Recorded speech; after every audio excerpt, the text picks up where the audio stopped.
Kanyo ni kaunti ma Migori chano tiyo kod lony manyasani e yango jotich ka achiel kod rango kaka jotich donjo kata wuok e tich. Jatend migawo mar jotich kod loch gwenge kaunti ma Migori Caleb Opondi wacho ni tiyo kod lony manyasani dhi neno ni jotich odonje tich kendo wuok e tich e seche mawinjore. Gino madhi neno ni gitiyo ne jopiny e yo makare.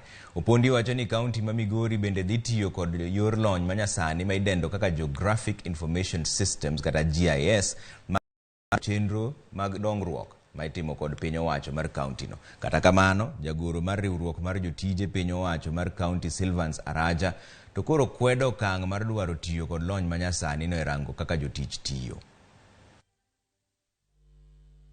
What they digitalize most of our operations.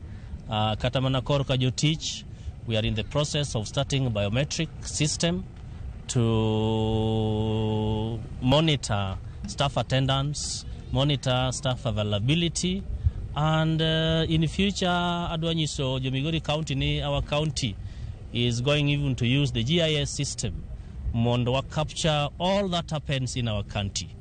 Mondo wangeni to katamana development agenda mar His Excellency the Governor, gigibedo felt kanye in each and every village. Wabro map the entire county mondo bad serikal kamora marama intie can be ndego riedo to biro clock in kendo gima ne gidwa kelo manyasani ni